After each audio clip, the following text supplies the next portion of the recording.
Take the lead one, Steve. Now. 盖了冒了我的老北鼻们，今天荒野猎人又在野外大开杀戒，看看这一堆堆鸽子和麻雀，全是他们的战利品。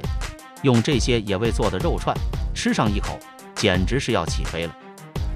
Oh, wow. That's very good. 那么接下来我们就一起看看狩猎的全过程吧。哦，对了，如果小伙伴们喜欢我的视频，就长按3秒点赞，给个强烈推荐，会有机会获得平台送的现金奖励哦。不信你就试试。这些是上期中奖的小伙伴，记得来找我领奖。今天荒野猎人阿文又准备出门搞事情了，不过由于常年在外打野，没有工作，所以已经没钱买子弹了。这次还得自己想办法。他来到了老大哥家里，想让他给想办法。热心肠的老大哥见他死皮赖脸，只有从了他。接着两人就开始搞了起来，把这些铅块丢到火里烧一下。由于铅的熔点很低，很快铅块就变成了液体，然后再倒入这个盘子里，冷却几分钟之后，倒入这个漏斗中，很快一颗颗小弹珠便制作完成，简简单单就搞到了这么一大瓶。Year after year, often with their own, it's enough excitement to warrant Ronnie breaking out a class. 最后再用专门的工具把弹珠压到这样的弹壳里面，就这样一颗装满弹珠的散弹就制作完成。第一次用这种散弹的阿文还有些不太习惯，得找地方练习一下。两人来到一个射击训练场，还找了老教官手把手的教阿文射击要点。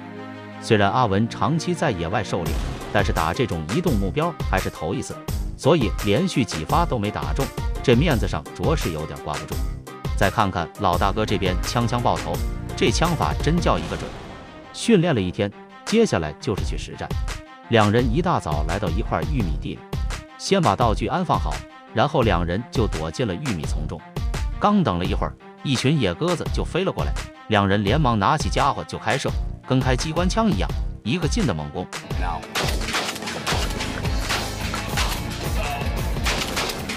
很快就打了这么一大堆，看来这散弹枪效果还真不错，命中率好高。第3天，几人吃过早饭之后，感觉还有些意犹未尽，又叫上了几个小老弟一起出发去弄些大麻雀来尝尝。很快一行人就开车来到了目的地，接下来又是一顿乱射。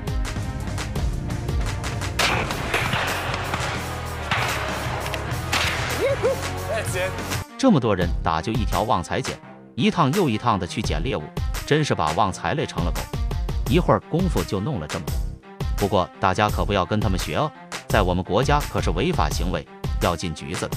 忙活半天，大家肚皮也饿了，接下来就是起锅烧油，两人便开始处理起野鸟肉来，只保留最鲜美的鸟胸肉和大腿，其他全部扔掉。把肉切成小块，然后裹在辣椒上，插根牙签，直接放到烤箱里烤起。大腿则丢油锅里炸起，炸它个9×9=18分钟，就可以起锅开干了。来上一口。Oh, wow. That's very good. Delicious. 这味道简直盖了冒了我的老北鼻 ，Q 弹有劲，软糯香甜。再来一杯自己酿的啤酒，这生活简直是太舒服了。有想吃的小伙伴赶紧发评论告诉我。好了，本期的解说就到这里，欢迎点赞、评论、关注，咱们下期不见不散，么么哒。